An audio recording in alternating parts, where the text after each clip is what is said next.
समुद्रगुप्त राजवंश के दूसरे राजा और चंद्रगुप्त प्रथम के उत्तराधिकारी थे एवं पाटलिपुत्र उनके साम्राज्य की राजधानी थी। उनका एक नाम अशोकादित्य था। वे वैश्विक इतिहास में सबसे बड़े और सफल सेनानायक एवं सम्राट माने जाते हैं। समुद्रगुप्त गुप्त राजवंश के चौथे शासक थे और उनका शासनकाल भारत के लिए स्वर्ण युग की शुरुआत कही जाती है। समुद्रगुप्त को गुप्त राजवंश का महानतम राजा माना जाता है। वे एक उदार शासक, वीर योद्धा और कला के संरक्षक थे। उनका नाम जावा पाठ में तनत्रिकमनका के नाम से प्रकट है। उनका नाम समुद्र की चर्चा करते हुए अपने विजय अभियान द्वारा अधिग्रहित शीर्ष होने के लिए लिया जाता है, जिसका अर्थ है महासागर। समुद्रगुप्त के कई अग्रज भाई थे, फिर भी उनके पिता ने समुद्रगुप्त की प्रतिभा को देखकर उन्हें अपना उत्तराधिकारी नियुक्त किया। इसलिए कुछ का मानना है कि चंद्रगुप्त की मृत्यु के बाद उत्तराधिकारी के लिए संघर्ष हुआ, जिसमें समुद्रगुप्त एक प्रबल दावेदार बनकर उभरे।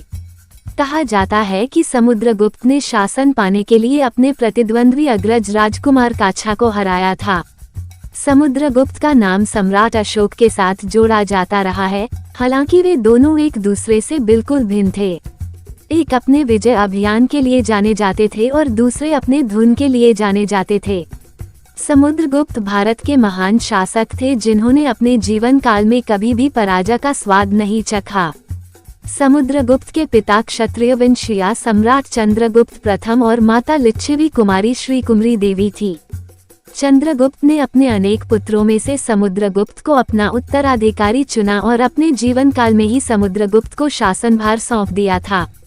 प्रजाजनों को इससे विशेष हर्ष हुआ था, किंतु समुद्रगुप्त के अन्य भाई इससे रुष्ट हो गए थे और राज्य में गृहयुद्ध छिड़ गया। प्रतिद्वंद्वी में सबसे आगे राजकुमार काछा थे।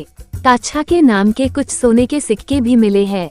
गृहकलह को शांत करने में समुद्रगुप्त को 1 वर्ष का समय लगा। इसके पश्चात उसने दिग्विजय यात्रा की।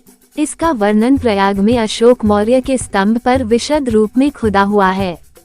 पहले इसने आर्यावर्त के 3 राजाओं महोत्सव का राजा अच्युत, पद्मावती का भार शिववंशी राजा नागसेन और राजकोट कुल्स को विजित कर अपने अधीन किया और बड़े समारोह के साथ पुष्पपुर में प्रवेश किया। इसके बाद उसने दक्षिण की यात्रा की और क्रम से कौशल, महाकांतर, भौराल पिष्टपुर का महेंद्रगिरी, कोटूर, एरंडपल्ला, कांची, अवमुक्त, वांगी, पालक, देवराष्ट्र और कोस्थलपुर 12 राज्यों पर विजय प्राप्त की।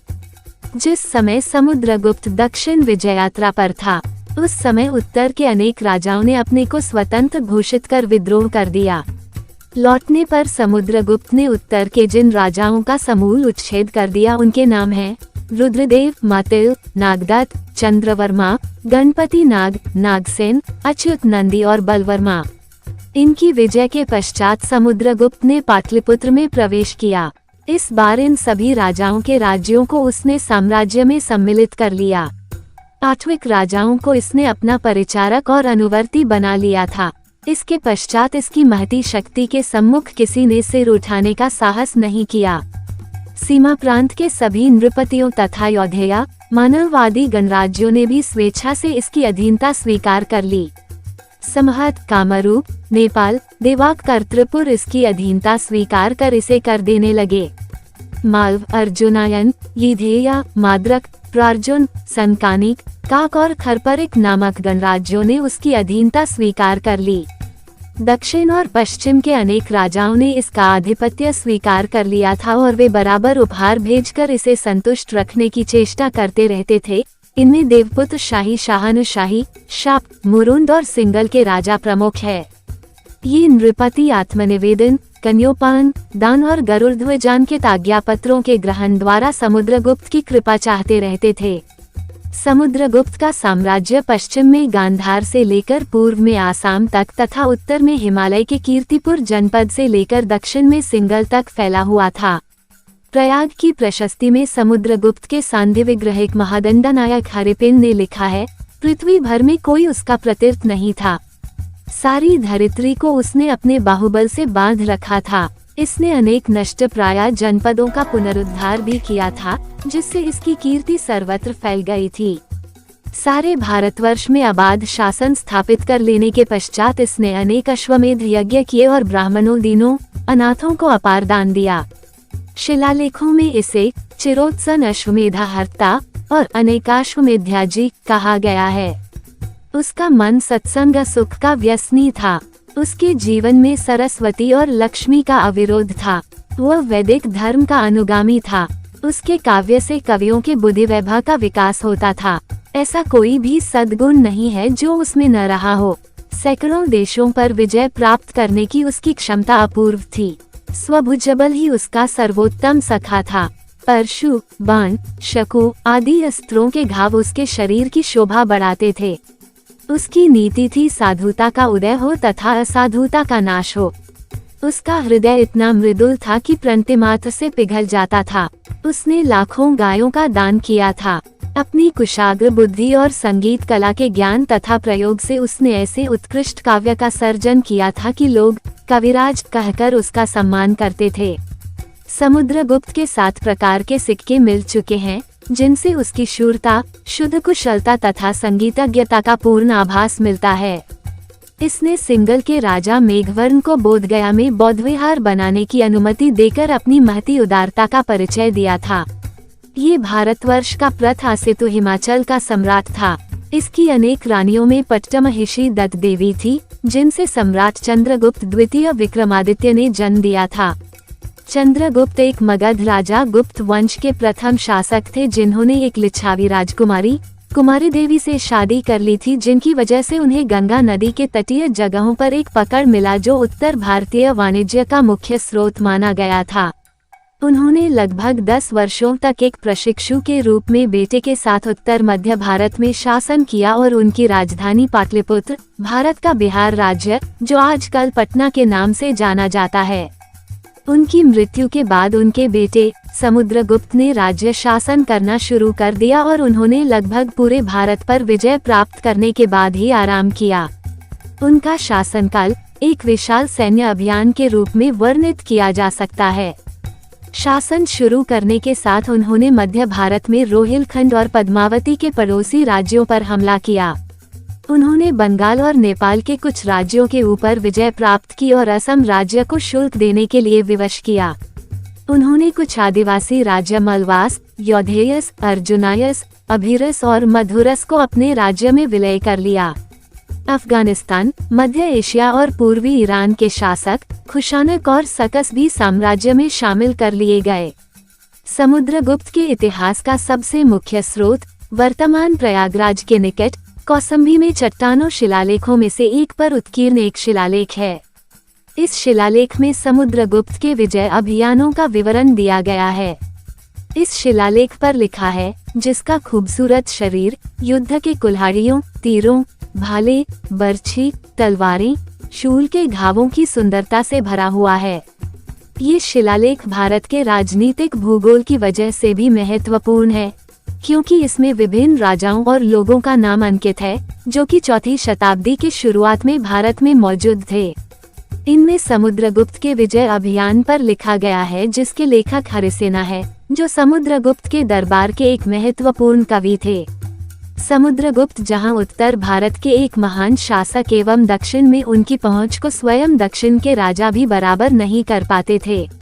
समुद्रगुप्त के शासनकाल की शुरुआत उसकी तत्काल पड़ोसियों अच्युता, अहिच्छात्र के शासक और नागसेना की हार के द्वारा चिन्हित किया गया था। निम्नलिखित इस समुद्रगुप्त दक्षिण करने के लिए राज्यों के खिलाफ एक अभियान शुरू किया। ये दक्षिणी अभियान बंगाल की खाड़ी के साथ दक्षिण उसे ले लिया। उन्होंने कहा कि मध्य प्रदेश के वन इलाकों के माध्यम से पारित कर दिया, उड़ीसा तट को पार कर गया, गंजम, विशाखापट्टनम, गोदावरी, कृष्णा और नेल्लोर जिलों के माध्यम से मार्च किया और जहां तक कांचीपुरम के रूप में हो गई। यहाँ हालांकि वह प्रत्यक्ष नियंत्रण बनाए रखने के लिए प्रयास नहीं किया। अपने दुश्मनों पर कब्जा करने के बाद वह सहायक नदी राजाओं के रूप में उन्हें बहाल।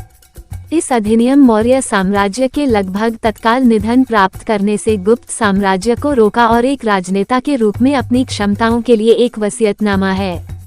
उसकी महत्वाकांक्षा राजा चक्रवर्ती या महानतम सम्राट और एकराट निर्विवाद शासक बनने से प्रेरित था। उत्तर में उन्होंने कहा कि सभी प्रदेशों की विजय और विलय, जिसका मतलब था दिग्विजय, की नीति को अपनाया। दक्षिण में उनकी नीति विजय नहीं बल्कि विलय, जिसका मतलब था धर्म विजय था। समुद्रगुप्त अन्य दावेदारों पर उसके पिता ने सम्राट के रूप में चुना है और जाहिरा तौर पर शासन के अपने पहले साल में विद्रोहों को दबाने के लिए किया गया था। बंगाल की सीमाओं को शायद तब प्रयागराज क्या है अब से पहुंचा जोकिंग्रम, पर उन्होंने दिल्ली अब क्या है के पास अपने उत्तरी आधार से विस्तार के युद्धों की एक श्रृंखला शुरू की। कांचीपुरम के दक्षिणी पल्लव राज्य में है, वह तो राजा विष्णुगोपा को हराया। श्रद्धांजलि का भुगतान करने पर उनके सिंहासन के लिए उसे और अन्य को हराया। दक्षिणी राजाओं बहाल, कई उत्तरी राजाओं हालांकि उखाड़ा गया और उनके प्रदेशों गुप्त साम्राज्य के लिए कहा।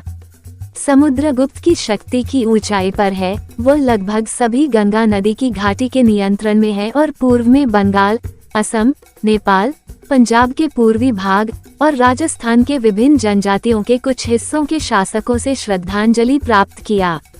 समुद्रगुप्त सिर्फ हिंसक विनाश के लिए नहीं जाना था।